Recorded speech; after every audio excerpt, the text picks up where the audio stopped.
اللہ کو برا بلا معاذ اللہ کہنا شروع کر دیتے. میں ایسے اللہ کو مانتا ہی نہیں ہوں. ایک خاتون کے میاں نے کہیں دوسری شادی کی بات کی, ان کی وہ کہہ دی, میں اس خاتون نے فوراً کہہ دیا کہ میں ایسے اسلام کو ہی نہیں مانتی جو مرد کو اجازت دیتا ہے دوسری شادی کی. تو بھائی آپ کسی اور طرح سے لڑ لو اس سے, آپ اس کو نہیں کرنے دو, اس سے تھوڑی کفر ہے. تو عورت کی فطرت ہے, نہ کرنے دو اس کو, بولے بھائی مجھے بہت تکلیف ہوتی ہے, میں نہیں برداشت کر سکتی. وہ فرض تھوڑی ہے کرنا, اجازت دی ہے نا اسلام نے, گن پوائنٹ پہ تھوڑی کہا کہ لازمی کرو. وہ تو میں گن پوائنٹ پہ لے کے بیٹھا ہوں, بندوقیں یہاں پہ ٹھا کرو, ٹھیک ہے نا, وہ تو میرا ہیڈیک ہے نا, وہ اسلام کا تھوڑی ہے. تو بھائی یہ کہہ لو کہ نہیں کرو, مجھے تکلیف ہوتی ہے, جھوٹی موٹی کی بے ہوش ہو جاؤ, جھوٹی موٹی کی خودکشی کی دھمکیاں دے دو, ہاتھ پاؤں یوں کر لو اپنے تھوڑے سے, یوں عجیب سے کر لو, یہ ہوتا ہے سارے, یہ سب چل رہا ہوتا ہے مارکیٹ میں. کچھ بھی کر لو, اس سے آپ کافر نہیں ہوگی, کیونکہ عورت کو سوگن کی تکلیف ہونا نیچرل ہے. وہ نہیں چاہتی میرا میاں کسی اور کا ہو جائے, پھر اس میں خطرات بھی ہوتے ہیں, پتہ نہیں برابری کرے گا نہیں کرے گا. تو یہ رائٹ ہے. عورت, صحابیات کو بھی تکلیف ہوتی تھی. حضرت ابراہیم علیہ السلام نے جب دوسری شادی کی ہے تو آپ کی زوجہ کو, پہلی زوجہ کتنی نیک تھی, مگر ان کو بھی تکلیف ہوئی تھی. تو یہ تو نیچرل ہے. لیکن آپ اللہ پر آ جاؤ, اگر اللہ پہ اعتراضات شروع کر دو, اسلام پہ اعتراضات شروع کر دو, تو بھائی یہ اللہ سے آگے نکلنے کی کوشش ہو رہی ہے. پھر یہ کیا ہو رہا ہے, پھر اللہ نہیں بخش. دوسری تیسری شادی تو بہت دوسرا مسئلہ ہے. اللہ کہے گا تم نے مجھ پہ کیسے انگلی اٹھا دی ہے, مجھے کیسے غلط کہہ دیا. اور یہ آج کل بہت ہو رہا ہے, بات بات پہ کفر زبان سے نکال دیتے ہیں, غموں میں حوصلے چھوڑ دیتے ہیں. لوگ آ کے ملتے ہیں, یہ میرے ساتھ ٹینشن, یہ میرے ساتھ مسئلہ, یہ میرے ساتھ مسئلہ, پتہ نہیں اللہ کہاں ہے. ایک آدمی کے بچے کا انتقال ہوا, کہہ رہا یار اللہ کو میرا ہی بچہ مارنا تھا. بھائی تم کس کے مقابلے میں آ کے کھڑے ہو رہے ہو, خدا سے مقابلہ کر رہے ہو تم. تو یاد رکھو اللہ کی جو صفت ہے نا وہ ہے کبریائی, استغنا. اس سے لڑ کے, اسے برا بلا کہہ کے, اس کے خزانوں سے ایک تنکا بھی نہیں لیا جا سکتا. وہ آپ کے ان جذبات سے متاثر نہیں ہوتا. اگر آپ یہ سمجھو گے کہ میں یوں کروں گا, دیکھو باپ کے سامنے تڑیاں بعض دفعہ چل جاتی ہیں, باپ کے سامنے بعض دفعہ تڑیاں, میں ابا کو مانتا ہی نہیں جو مجھے جائیداد سے ہے نا آگ کر دیں اور مجھے گاڑی نہ لے کے دیں. ابا ہو سکتا ہے متاثر ہو کے بولیں بھائی چل یار یہ گاڑی تیرے نام کر دی میں نے, یہ پلاٹ تیرے نام کر دیا, میرا بیٹا تو مجھے ماننے سے انکار کر رہا ہے. لیکن اللہ کا اصول جو قرآن اور سنت سے پتہ چلتا ہے, جو آسمانی کتابوں سے پتہ چلتا ہے, وہ اصول یہ ہے کہ آج تک کسی نے اللہ کے خزانے سے اللہ کو معاذ اللہ برا بلا کہہ کے, اللہ پہ اعتراضات کر کے, اسلام کو برا بلا کہہ کے, اللہ کے پیغمبروں کو برا بلا کہہ کے, اس طرح سے واویلا کر کے, اگر آپ یہ سمجھتے ہو کہ اللہ کو آپ پہ ترس آ جائے گا کہ ہائے بیچارہ بہت ہی مجبور ہے, تو یہ دماغ سے ہمیشہ کے لیے نکال دو. اس سے بڑی سزا میں اللہ آپ کو ڈالے گا, اس سے بڑی سزا, اور وہ جہنم کی آگ. یہ تو کچھ بھی نہیں ہے. تبھی تو خودکشی کرنے والے پر اللہ کو ترس نہیں آتا. خودکشی کرنے والا ایک طرح سے انتقام لے رہا ہے اللہ سے کہ اللہ تو نے مجھے زندگی دی, مجھے اس قابل تو چھوڑا نہیں, تو نے تو میرے ساتھ غلط کیا, مجھے گفٹ چاہیے ہی نہیں نعمت کا. جیسے ہے نا آپ باپ نے آپ کو گفٹ دیا ہو اور آپ دشمنی میں آ کے باپ کو گفٹ واپس کر دو, مجھے نہیں چاہیے, ایسے پھینک دو آپ. تو ہو سکتا ہے باپ کا یہ اصول ہو, وہ پھر بھی وہ کہے نہیں میرا بیٹا ایسا نہیں, لیکن اللہ کا اصول نہیں ہے. اللہ کا یہ اصول نہیں. اللہ کہے گا بھائی تو کیا سمجھتا ہے, میں تجھے اور آگ میں ڈالوں گا. تو دنیا کی ٹینشنوں سے تو چاہتا تھا یہ ناکام عشق ہو گیا, عشق ناکام ہو گیا, اور یہ ہو گیا تیرے ساتھ, اور یہ ہو گیا, اور تو جاب لیس ہو گیا, اور گھر سے مہنگائی اور غربت کے تانے پڑ رہے ہیں تیرے کو, اور بے روزگاری کے تانے مل رہے ہیں, اور معاشرے میں تیری عزت نہیں ہو رہی, اور اب آ کے تو کیا کر رہا ہے, خودکشی کر رہا ہے. تو یہ سمجھ لے گا کہ میں تیرے پہ ترس کھا کے تجھے چھوڑ دوں گا. ایسا نہیں ہے. نبی صلی اللہ علیہ وسلم نے فرمایا جس نے خودکشی کی, جس طرح سے اپنے آپ کو ہلاک کیا ہے نا, تو قیامت تک برزخ کی زندگی میں اسی طرح سے اپنے آپ کو ہلاک کر کے مارتا رہے گا. اللہ کہے گا یہ زہر پی کے مرا تھا نا, زندگی دے گا اللہ برزخ میں, اور کہے گا یہ زہر کی بوتل پی دوبارہ, اور اسی طرح تیری آنتیں کٹیں گی. جس طرح اپنے آپ کو مارا ہوگا برزخ میں, قیامت تک اسی طرح اپنے آپ کو مارتا رہے گا وہ. یہ بہت بڑی غلط فہمی ہے کہ ہم واویلا کر کے اللہ کو اپنی طرف متوجہ کر سکتے ہیں, ہم زبردستی کر کے اللہ کو اپنی طرف مائل کر سکتے ہیں. ایسا بالکل بھی نہیں ہے. بعض لوگ غموں سے پریشان ہو کے گناہ کرنا شروع کر دیتے ہیں, سمجھتے ہیں کہ یار میرا تو حق بنتا ہے, میں تو سٹا لگاؤں گا, میں تو ٹینشن میں آیا ہوا ہوں, میں تو شراب پیوں گا, میرے ساتھ یہ ہو رہا ہے تو میرا تو بھائی آپ پیو گے تو یہ نہ سمجھو کہ اللہ آپ سے خوش ہو جائے گا کہ جی آپ کو ایک غم آیا تھا, اس غم میں آپ نے چونکہ شراب شروع کی ہے ٹینشن ختم کرنے کے لیے, تو اب اللہ کو ترس آئے گا, نہیں اس پہ شراب کیا ہو گئی ہے, معاف ہو گئی ہے, یہ بیچارہ اس کا کیا بنتا تھا, رائٹ بنتا تھا, اس کو تکلیفیں اتنی دی ہیں. ایسا نہیں ہوگا بھائی, اس خوش فہمی میں مبتلا مت ہونا. یہ اصول ہے, اللہ کا قانون ہے, یہ قرآن سے پتہ چلتا ہے, حدیث سے پتہ چلتا ہے. اللہ کو جھکنے والا بندہ پسند ہے. جو اللہ بنانا چاہتے ہیں نا اپنی مخلوق کو, وہ کیا بنانا چاہتے ہیں, میں تمہارے ساتھ اچھا سلوک کروں برا سلوک کروں, تم بندے ہو, بندے بن کے رہو, ٹھیک ہے نا, کیا رہو, تم نے بس دعا ہی مانگنی ہے, اللہ یہ سب میرے ساتھ جو ہو رہا ہے یہ ٹھیک کر دے, میں ٹھیک کروں نہ کروں, تم نے ساری عمر کیا کرنا ہے, بس یہی مانگنا ہے کہ اللہ ٹھیک کر دے, اللہ محتاج ہیں, اللہ یہ بھی ٹھیک ہو جائے, اللہ یہ بھی ٹھیک ہو جائے, اللہ بے روزگار ہوں روزگار دلا دے, میری مرضی روزگار دوں یا نہیں دوں, نہیں بھی دوں تم نے یہی کہنا ہے اللہ دلا دے. ساری زندگی اسی دعا میں گزارنی ہے تم نے, چاہے میں تمہاری دعا قبول کروں چاہے تمہاری دعا قبول نہ کروں, کیونکہ تم بندے ہو, میں خدا ہوں, خدا تم تھوڑی ہو, تمہاری تھوڑی چلے گی زمین پہ. بہت سے لوگ یہ فالٹ ہے, دعائیں نہیں قبول ہو رہی, تبھی تو وظیفوں کی طرف جاتے ہیں. اولاد نہیں ہو رہی, کوئی وظیفہ بتا دے, او بھائی دعا مانگ لے, اولاد کہہ رہے دعا تو مانگ کے دیکھ لیا ہے, وہ تو ہو ہی نہیں رہی, تو کوئی ٹیکنیکل طریقہ ہو اولاد کا, سے کیسے ہو جائے گی بھائی, ٹیکنیکل طریقے تو نہیں ہے. یونس علیہ السلام جب مچھلی کے پیٹ میں تھے, کتنا بڑا غم لگا نا آپ کو, یونس علیہ السلام مچھلی کے پیٹ میں, تو اللہ سے آپ نے دعا مانگی, وظیفہ نہیں پڑھا ہے. وظیفے پڑھنا بھی جائز ہے اگر کوئی قرآن و آیتیں ہیں تو کوئی گناہ نہیں ہے, لیکن جو اصل جو اسلام کی روح ہے وہ کیا ہے, دعا. تو یونس علیہ السلام نے مچھلی کے پیٹ میں دعا مانگی, لا الہ الا انت سبحانک. دیکھو حضرت یونس علیہ السلام, ہمارا جو مزاج ہے نا وہ کیا ہے, یونس علیہ السلام کئی سال اپنی قوم کو تبلیغ کرتے رہے ہیں, قوم باز بولو نہیں آئی.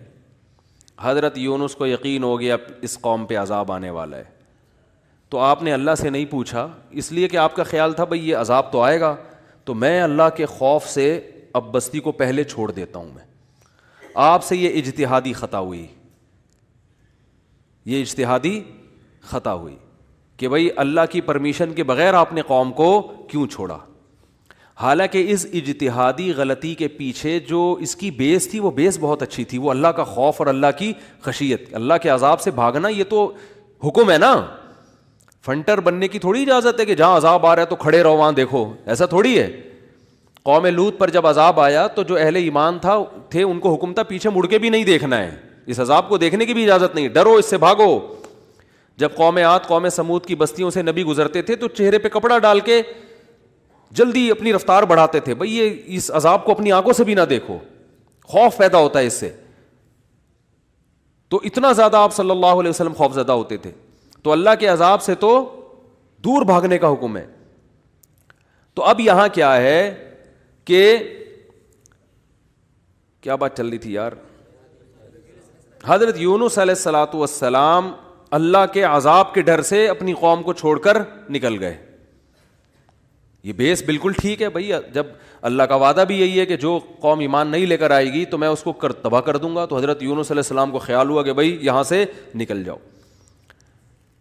جب بیٹھے ہیں کشتی میں, کشتی ڈوبنے لگی تو ملا نے کہا بھئی وزن کشتی میں زیادہ ہے, ایک آدمی کو نیچے اترنا پڑے گا ورنہ سب ڈوب جائیں گے.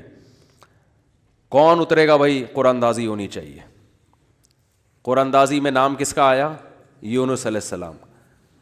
تو بتاؤ ہم ہوتے, ہم کہتے ساری زندگی تبلیغ کرتا رہا, اب جب عذاب آنے والا ہے تو اللہ کے خوف سے ہی نکلا میں, اس کا صلہ یہ مل رہا ہے کہ ڈوبنے والا کون ہے, بولو میں ہی ہوں.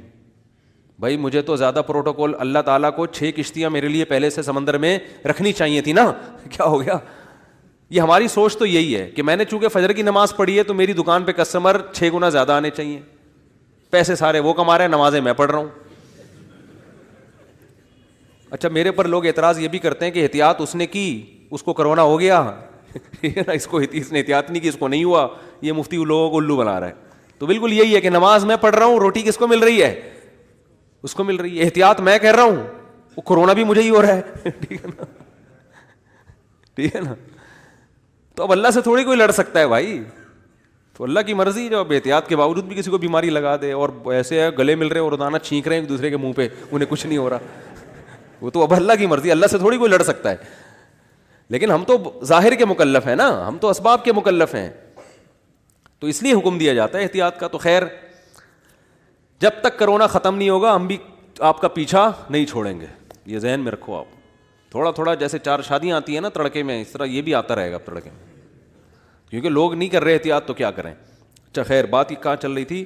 تو یونس علیہ السلام کی جگہ ہم ہوتے تو بھائی ہماری حالت کیا ہوتی ہے. اللہ, جیسے تبلیغ میں ہم میں سے کوئی گیا ہوا ہوتا 4 مہینے کے لیے, 4 مہینے کے لیے تبلیغ میں نکلے ہوتے, اللہ کے راستے میں واپس آ رہے ہوتے, تو پتہ چلا کچھ یعنی کنوینس ہی نہیں مل رہی, پولیس والے پکڑ کے لے گئے, کسی کیس میں بند کر دیا, تو کیا وسوسے آتے ہیں دماغ میں. جیسے حج کرنے گئے نا, ایک آدمی حج کرنے گیا, لٹ گیا وہاں پہ نا جیب کتروں نے. تو وہ کہہ رہے اللہ میں نے تو سنا تھا حاجی تیرے مہمان ہوتے ہیں, تو ہم نے تو دنیا میں کسی کو نہیں دیکھا کسی نے اپنے مہمان کس کی یہ انسلٹ کی ہو. ٹھیک ہے نا, ہم نے تو نہیں دیکھا. میں تیرا مہمان بن گیا اور کچھ بھی نہیں بچا میرے پاس, سب کچھ ہی لٹ گیا. تو جلا ہوا آدمی تھا. تو یونس علیہ السلام کی جگہ کوئی اور ہوتا, ہم جیسے نالائق ہوتے, تو ہم کہتے ہیں اللہ ساری زندگی قوم کی مخالفت لے کے تبلیغ کرتا رہا, اپنا تن من دھن لگا دیا, نہ کاروبار کی طرف توجہ, نہ کوئی پیسے کمانے, جو روکھی سوکھی ملی کھا لیا. پیغمبروں کا تو کوئی اجرت بھی نہیں ہوتی, وہ تو بالکل ہی اللہ توکل پہ چل رہے ہوتے ہیں. اے اللہ غربت میں وقت گزارا, کبھی کھانے کو ملا نہیں ملا, بس تیرے دین کو فوکس کیا. اب جب عذاب آنے والا ہے تیرا اس قوم پہ, تو تیرے خوف سے نکلا میں, جو تیرا ہی حکم ہے کہ مجھ سے ڈرو, میرے عذاب سے ڈرو. اب کم از کم کوئی 2-4 کشتیاں یا ہوائی بحری جہاز کوئی کھڑا ہوا ہوتا میرے استقبال میں, اور اگر نہیں تھا میں نے اپنے خرچے سے پہ کشتی لی ہے میں نے. ٹھیک ہے نا, ذمہ داری کس کی بنتی تھی اللہ؟ ذمہ داری تیری بنتی تھی کہ کشتی کا انتظام تیری طرف سے ہو. بھائی گورنمنٹ اگر کسی فوجی کو کسی مہم پہ بھیجتی ہے, اب جو امریکہ کے فوجی افغانستان آئے ہوئے ہیں ان کو باعزت واپس نکالنا کس کی ذمہ داری ہے؟ بولو نا, امریکہ کی ذمہ داری ہے نا. تو تبھی تو فوجی کہہ رہے ہیں بھائی تم نے ہمیں عزت کے ساتھ جب بھیجا ہے تو عزت کے ساتھ پٹھانوں سے بچا کے نکالنا کس کی ذمہ داری ہے؟ یہ امریکہ کی ذمہ داری ہے نا. تبھی امریکہ قطر میں کوشش میں لگا ہوا ہے کہ بھائی یہ کسی طرح اپنی عزت بچا کے واپس آ جائیں گے. اور بالکل صحیح کر رہے ہیں امریکہ اپنے لحاظ سے, اس کا فرض بنتا ہے جب آپ نے فوجیوں کو بھیجا تو واپس بھی تو لے کر آؤ نا ان کو. تو بالکل میرے بھائی یہ بات ذہن میں آ سکتی تھی یونس علیہ السلام کے کہ اللہ یہ سب میں نے تیرے لیے کیا ہے, اب تیرا عذاب آ رہا ہے تو مجھے تو یہاں سے فرار ہونا ہے بستی سے, تو کشتی کا انتظام کرنا میرے ذمے نہیں ہے بلکہ کس کے ذمے ہے؟ تیرے ذمے. چلو میں نے اپنے خرچے پہ کر لی. اب اللہ تو خود ہی اگر ڈوب رہی, اول تو ڈوبنی نہیں چاہیے, تجھے تو یہ طاقت ہے کہ 100 آدمی بھی کشتی میں بیٹھ جائیں, جب تک تیری مرضی نہیں ہوگی کشتی کلٹی بولو نہیں ہوگی, یہ نہیں کلٹی ہو سکتی. دوسری آزمائش تو نے یہ اس آزمائش میں ڈال دے کہ کشتی کلٹی ہو رہی ہے, اور اگر کلٹی ہو بھی رہی ہے تو ایسے نالائق لوگ اس کشتی میں بیٹھے ہوئے ہیں. کار آمد تو صرف اس میں یونس علیہ السلام تھے, باقی تو سارے نالائق کیونکہ مشرک لوگ تھے, سارے بت پرست, پان گٹکے والے, سگریٹ والے, تمباکو والے, سارے اس میں بیٹھے ہوئے ہیں. وہ تو پتہ نہیں کیا کیا نشہ کرتے ہوں گے, سارے ایک نمبر کے چور یہاں بیٹھے ہوئے ہیں کشتی میں. تو اللہ ان میں سے کسی کو تو خود ہی جو ہے نا ڈلوا دیتا. اور قرآن اندازی ہو رہی ہے تو نام کس کا آ رہا ہے؟ میرا نام آ رہا ہے, جس نے ساری زندگی تبلیغ کی. تو اور پھر کمال یہ کہ بڑی آزمائش کیا کہ چلو کشتی میں اگر چھلانگ لگا کے نیچے گرنا ہی تھا, ان لوگوں نے ڈال دیا بھائی آپ کا نام آیا آپ کو اترنا پڑے گا. تو تیرنے کا آپشن ہوتا ہے, کہیں تیرتے رہیں گے, کوئی ٹیلا آ گیا وہاں بیٹھ گئے, یا کسی نے دیکھ لیا کوئی رسی پھینک دی, جیسے یا کہیں کنارے پہ اتر گئے, جیسے ہی چھلانگ لگائی ہے ایک اور بڑی آفت, سمندر کی مچھلی نے آپ کو نگل لیا. کتنا خوف, ایک حرف زبان سے ناشکری کا نہیں نکل رہا پیغمبر کی کہ اللہ مروا دیا تو نے. تو یہ کیا خوف ہوتا ہے, سمندر کا اپنا ایک خوف ہے بھائی, کبھی یہاں نہیں سمجھ میں آئے گا, جاؤ سمندر میں جا کے پتہ چلے گا. اور قرآن سے پتہ چلتا ہے رات کا وقت تھا, اندھیرا تھا, اندھیرے میں بہت, کیونکہ فنادا فی الظلمات, فی الظلمہ نہیں ہے کہ اندھیرے میں پکارا, اندھیروں میں پکارا. پتہ چلا کہ بہت سارے اندھیرے تھے, یعنی ایک مچھلی کے پیٹ کا اندھیرا, ایک سمندر کی تہ کا اندھیرا, اور ایک رات کا اندھیرا. کس قدر خوف.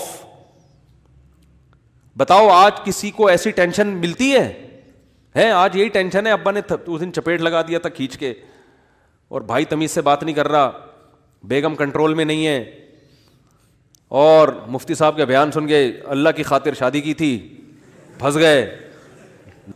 ایک آدمی میرے پاس آیا, کہنے لگا مفتی صاحب میری بیوی کی نا شکل اچھی ہے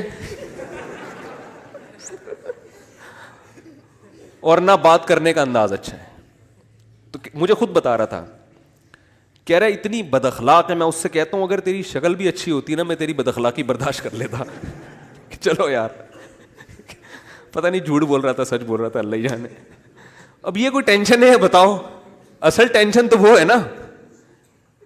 اچھا لوگ کہہ رہے ہوتے ہیں وہ ہو جاتا نا اچھا تھا, ہم سمندر میں ڈوب جاتے اچھا تھا. او بھائی ابھی ڈوب ہی نہیں رہے ہو اس لیے کہہ رہے ہو اچھا تھا. جب ڈوبنے لگو گے تو وہی کیفیت ہوگی. وہ جو پھندا آ گیا تھا نا درخت سے, ایک آدمی کہتا نا اللہ موت دے دے زندگی سے, تو وہ کسی نے پھندا پھینک دیا اوپر سے اور یہ کہا کہ میں اللہ ہوں, اس میں گردن ڈال لے اٹھا لوں گا. تو وہ کہتا ہے یہاں تو کوئی مذاق بھی نہیں کر سکتا ہے اللہ. تو وہ جب آتی ہے نا اپنے اوپر تو پھر یہ کنڈیشن ہوتی ہے. تو یونس علیہ السلام پر جو آزمائشیں آئیں, کتنی بڑی بڑی آزمائشیں, مچھلی کا پیٹ اور نگل گئی مچھلی. مچھلی اکثر ثابت نگلتی ہے, ذرا بھی شکایت, کیونکہ ہم بندے ہیں بھائی, ہماری جو ڈیوٹی ہے ہم نے وہ کرنی اور چھوٹا بن کے رہنا ہے. ہم نے اللہ کے سامنے یہ نہیں کرنا یہ کیا ہو رہا ہے, ایسا کیوں ہو گیا, میں تو تبلیغ کے لیے نکلا تھا, میرے ساتھ یہ ناانصافی. یہ نہیں ہوتا. یہ اصول قرآن کیوں یہ واقعہ ذکر کر رہا ہے؟ یونس علیہ السلام اللہ کے برگزیدہ پیغمبر ہیں. ہمارے حضرت فرمایا کرتے تھے یہ محبت کی چٹکیاں ہوتی ہیں. انسان کو جس سے محبت ہوتی ہے تو اس کو ستاتا ہے, اور یہ ستانا تکلیف برائے تکلیف نہیں, اس کے درجات کو بلند کرنی. محبت کا اظہار ہے کہ میرا ایسا بندہ ہے, ایسا پیغمبر ہے, کتنی آزمائشوں میں ڈالا, زبان سے ایک حرف ناشکری کا نہیں نکل رہا, ساری اپنی طرف منسوب کہ میری غلطی ہے, میری غلطی ہے, میری غلطی ہے, میں غلط ہوں. تو قرآن کے الفاظ دیکھو, جب مچھلی نے نگلا ہے اور سمندر کی تہ میں گئی اندھیروں در اندھیرے, تو یونس علیہ السلام نے فنادا فی الظلمات, اندھیروں میں کیا پکارا, لا الہ الا انتا, اے اللہ تیرے سوا کوئی غلامی کے لائق نہیں ہے, میں تیرا غلام ہوں. انی کنت من الظالمین, میں ہی غلط ہوں, تو غلط نہیں ہے, مجھ سے کوئی غلطی ہوئی ہے اور میں تجھ سے استغفار کرتا ہوں. ان کو احساس ہو گیا کہ میں جو بغیر پرمیشن کے آیا ہوں شاید یہ اس لیے ہو رہا ہو میرے ساتھ. دیکھو اپنے آپ کو غلط ثابت کرنے کے لیے دلائل تراشے جا رہے ہیں. کوئی اللہ نے وہی تھوڑی کی تھی اس وقت کہ آپ غلط ہیں. بس اس عمل سے اندازہ ہو گیا کہ بھائی اور تو میں نے کوئی, مجھے نہیں لگتا میرے سے کوئی گناہ ہوا ہو, تو مجھے لگتا ہے کہ یہ ہے جس کی وجہ سے اللہ کیا ہے, مجھ سے ناراض ہے. تلاش کر رہے ہیں, کوئی اپنی مسٹیک تلاش کریں, اپنے آپ کو غلط کہیں.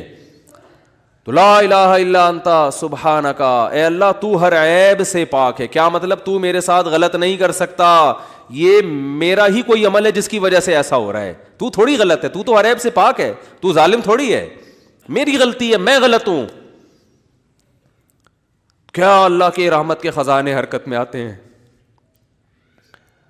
فَالْتَقَمَهُ الْحُوتُ وَهُوَ مُلِيمٌ, قرآن کہہ رہا ہے مچھلی نے نگلا اس حال میں کہ یونس علیہ السلام اپنے آپ کو ملامت کر رہے تھے.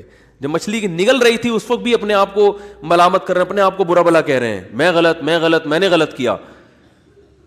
تو جب مچھلی کے پیٹ میں جا کے توبہ استغفار کی ہے تو اللہ کی صفت استغنا دیکھو. اللہ فرماتے ہیں لولا انہ کان من المسبحین, اگر یونس اپنی غلطی کا اعتراف نہ کرتے, للبث فی البطن الی یوم یبعث فی بطنہ الی یوم یبعثون, قیامت تک اسی کے پیٹ میں رہتے, وہ نہیں نکلتے. یہ اللہ کی صفت استغنا ہے کہ بھائی اللہ کو آپ ڈرا کے دھمکا کے یا اپنی غلطی کا اعتراف کیے بغیر اللہ پہ ڈال کے اللہ سے کچھ بھی منوا نہیں سکتے. اللہ کہتے ہیں ہمیشہ رہتے, لیکن اللہ کو پتا تھا نہیں ہے ایسا, وہ تو آزمایا, پیغمبر تو گناہ نہیں کر سکتے نا, تو یہ تو اللہ آزما رہے ہیں دنیا کو دکھانے کے لیے کہ میرے نیک بندے ایسے ہوتے ہیں. تو اللہ فرماتے ہیں کہ فَأَنبَذْنَاهُ بِالْعَرَاءِ, ہم نے ایک میدان میں ان کو, جب انہوں نے توبہ استغفار کی ہے تو اللہ نے مچھلی کو حکم دیا ان کو نگل دے باہر, اور وہ مچھلی نے آپ کو ساحل سمندر پہ ڈالا ہے. اب اللہ کی رحمت کے خزانے, سمندر کے ساحل پر کچھ بھی نہیں تھا, اللہ فرماتے ہیں وہاں اپنی قدرت سے ہم نے درخت پیدا کر دیا جو ان کو کیا دے گا, چھاؤں. اب معجزے ہو رہے ہیں کہ نہیں ہو رہے بھئی؟ اللہ آزمایا, اللہ نے کہا آزمائش میں پورا اترا یہ بندہ, میرے یہ نیک بندے آزمائش میں پورے اترے ہیں. اور اللہ نے اپنی قدرت سے درخت پیدا کر دیا اور حکم دیا جاؤ اپنی قوم کے پاس واپس جاؤ. قوم سے عذاب ٹل گیا. ہوا یہ تھا کہ جب یونس علیہ السلام کو یقین ہو گیا عذاب آ رہا ہے, تو یونس علیہ السلام جیسے ہی نکلے, وہ قوم تھی ہوشیار, اس کو اندازہ ہو گیا کہ بھائی یہ جب تک ہم میں تھے تو عذاب کا چانس نہیں تھا, یہ گئے ہیں تو اب واقعی آئے گا. تو عذاب دیکھے بغیر انہوں نے توبہ تائب شروع کر دی, تو اللہ نے وہ عذاب آنے والا ان سے کیا کر دیا, ٹال دیا. یہ ہے اللہ کی رحمت. اللہ کے غضب پہ کیا رہتی ہے, بولتے کیوں نہیں بھائی, غالب. تو یہ واقعہ بھی ثابت ہو گیا, رحمت ہمیشہ گراف اللہ کا اوپر رہتا. ہاں عذاب دیکھ لیتے اور مذاق اڑاتے, جیسے قوم عاد نے مذاق اڑایا. فلما رأوه عارضا مستقبل اودیتہم, جب انہوں نے بادلوں کو اپنی طرف آتے ہوئے دیکھا, پیغمبر بتا رہے ہیں کہ یہ عذاب ہے, تو کہہ رہے ہیں ھذا عارض ممطرنا, کوئی عذاب نہیں ہے بھائی, بادل تو آتے ہیں برستے بھی ہیں, کوئی نارمل. وہ تو آخری دم تک ڈٹے ہوئے تھے. اب کیونکہ اللہ کی صفت غضب بھی ہے, رحمت غالب تو رہتی ہے, لیکن ایسا نہیں ہے کہ غضب ختم ہی ہو گیا ہے. پھر اللہ نے عذاب بھیجا اس قوم پہ. 7 دن 8 راتیں تیز ہوائیں چلی ہیں, 8 دن 7 راتیں, اور ایسا اٹھا کے اس قوم کو پٹخائے کہ اللہ فرماتے ہیں کأنہم اعجاز نخل خاویہ. 1 ہفتے کے بعد ایسا لگ رہا تھا کھجور کے تنے ہیں جو اوندھے پڑے ہوئے ہیں, بڑے بڑے قداور لوگ تھے وہ. اللہ نے تو اس لیے میرے بھائی جب کوئی غم آئے, پریشانی آئے, تو واویلا نہ مچایا کرو, رونے دھونے کی اجازت ہے. یہ بے صبری نہیں ہے, جب انسان کو غم ہوتا ہے روتا بھی ہے, ہائے ہوئے بھی کرتا ہے, لیکن اللہ کو برا بلا کہنا شروع کر دینا, میرے ساتھ اللہ یہ کر رہا ہے, میرے ساتھ اللہ میں ہی ملا ہوں اللہ کو. آپ کا کام ہے غلامی, مانگتے رہنا ہے, مانگتے رہنا ہے, مانگتے رہنا ہے. اکثر ایک واقعہ علماء بتاتے ہیں, کتابوں میں لکھا ہوا ہے کہ ایک بزرگ حج کرنے جاتے تھے, حج کرنے کے بعد ندا آتی تھی قبول نہیں ہوا. کیا ندا آتی تھی؟ قبول نہیں ہوا. تو دوبارہ چلے جاتے اگلے سال, جب حج کرتے پھر ندا آتی قبول نہیں ہوا, وہ پھر چلے جاتے, پھر چلے جاتے. تو کسی نے کہا کہ آپ خود ہی بتاتے ہو کہ جب میں حج سے فارغ ہوتا ہوں آسمان سے ایک ندا آتی ہے کہ قبول نہیں ہوا, تو پھر کیوں جاتے ہو بار بار بار بار؟ تو انہوں نے کہا بھائی میرا کام ہے حج کرنا, اپنی کوتاہیوں کی اصلاح کرنا, قبول کرنا کس کا کام ہے؟ اللہ کا. اب اللہ سے تو لڑ تھوڑی سکتا ہوں, اور یہ بھی نہیں ہے کہ اب فنٹر نہیں بنو کہ اب تو ہم نہیں جائے گا بھائی, اب تھوڑی 2 دفعہ چلے گا, 3 دفعہ چلے گا, ہر دفعہ یہ آواز آ رہی ہے اب تھوڑی ہمارے پاس اور بھی دنیا میں غم ہے بھائی, یہ حج ہی کرتے رہیں گے کیا؟ یہ ہوتا اصل میں لوگوں کا یہ رویہ ہو گیا ہے. دعا میں بہت ہو رہا ہے یہ, یار ہم نے دعا, مفتی صاحب 6 دفعہ دعا مانگ لی پھر بھی فائدہ نہیں ہو رہا. اب یہی تھوڑی کہ دعا مانگتے بول نہیں رہے ہوتے, مفتی صاحب سے ڈر رہے ہوتے ہیں تو بھائی اتنا اللہ سے ڈر لو. وہ بعض تو بول بھی دیتے ہیں. تو بھائی 6 دفعہ 10 دفعہ 100 دفعہ دعا مانگنے میں کیا جا رہا ہے یار؟ اللہ کے سامنے ہاتھ اٹھا کے مانگنے سے زیادہ بھی کوئی مزیدار عمل ہو سکتا ہے؟ نہیں قبول ہو رہی, اہل اللہ کہتے ہیں نہیں قبول ہو رہی نا, اس میں مانگنے میں اور زیادہ مزہ ہے, ٹھیک ہے نا, اس میں مانگنے میں یہ اللہ ایمان کا امتحان لے رہا ہے. تو ہم غیب پر ایمان کے دعوے دار ہیں, اللہ تو نہ قبول کر, ہم تو مانگتے رہیں گے, ہمیں مزہ اسی میں آتا ہے. حضرت عمر رضی اللہ تعالی عنہ کا قول ہے کہ مجھے اس سے غرض نہیں ہے کہ میری دعا قبول ہو رہی ہے کہ نہیں ہو رہی, یہ تو میرا کام ہی نہیں ہے کہ یہ اللہ کی ذمہ داری ہے, یہ ہماری ٹینشن, یہ تو میں حضرت عمر کے الفاظ اپنی زبان میں بتا رہا ہوں, یہ ہماری ٹینشن ہے ہی نہیں, یہ تو اللہ کا کام ہے نا, قبول کرنا تو اس کا کام ہے. فرمایا مجھے اس کی فکر ہوتی ہے کہ دعا مانگنے کی توفیق مل رہی ہے کہ نہیں مل رہی. ایسا نہ ہو مایوسی اتنی پیدا ہو جائے کہ دعا مانگنے ہی کی توفیق چھن جائے, یہ ڈینجرس ہے, یہ خطرناک ہے کہ اللہ نے آپ کو اپنے در سے محروم کر دیا, ہاتھ اٹھانے کی توفیق سلب کر لی. اور آج لوگوں میں یہ نظر آتا ہے دعا مانگنے کی توفیق نہیں مل رہی, کیونکہ ان کی پوری نظر اسباب پہ ہوتی ہے, اللہ پہ نظر ختم. یہ بہت خطرناک ہے. دیکھو اسباب پہ نظر رکھو گے, ہو سکتا ہے اسباب اختیار کر کے کام تو ہو جائے, لیکن اللہ کی جب عدالت میں کیس لے کے جاؤ گے, فائل داخل کرو گے, وہاں سے جو کام جب منظور ہوگا نا, اس کام کی نوعیت میں اور آپ کے کام کی نوعیت میں زمین اور آسمان کا فرق ہوگا. جب اللہ کے سامنے کیس لے گئے, کام خراب بھی ہوگا تو بنے گا, اور جب اسباب پہ نظر رکھو گے بنے گا بھی تو ہو سکتا ہے اس میں خیر نہ ہو, یہ کوئی الٹا کام ہو رہا ہو. جس کام سے آپ نے اللہ کو نکال دیا, اب اس میں خیر کی توقع نہ رکھیں. آپ بیمار ہوئے, صرف دواؤں پر اکتفا کیا ہوا ہے آپ نے, اللہ سے دعائیں نہیں مانگتے اور ضرورت بھی محسوس نہیں کرتے کہ چھوڑو یار, جب میں آگمنٹن کھا رہا ہوں, جب میں یہ سیرپ پی رہا ہوں, تو گورے بھی تو ٹھیک ہوتے ہیں نا بغیر دعا کے. کیا خیال ہے بھائی, وہ ٹھیک ہوتے ہیں تو مجھے دعا مانگنے کی کیا ضرورت ہے؟ تو عین ممکن ہے آپ ٹھیک ہو جاؤ, دوا اثر کرتی ہے, اللہ نے دنیا کو اسباب سے جوڑ دیا, لیکن یہ ٹھیک ہونا بھی آپ کے لیے نقصان کا ذریعہ بن سکتا ہے. اور آپ دعا مانگو دوا کے ساتھ, ہو سکتا ہے آپ ٹھیک نہ ہو, لیکن پھر ٹھیک نہ ہو کے بھی اس میں اللہ کیا ڈال دے گا؟ بولو نا, خیر ڈالے گا. اللہ اس میں خیر ڈالے گا.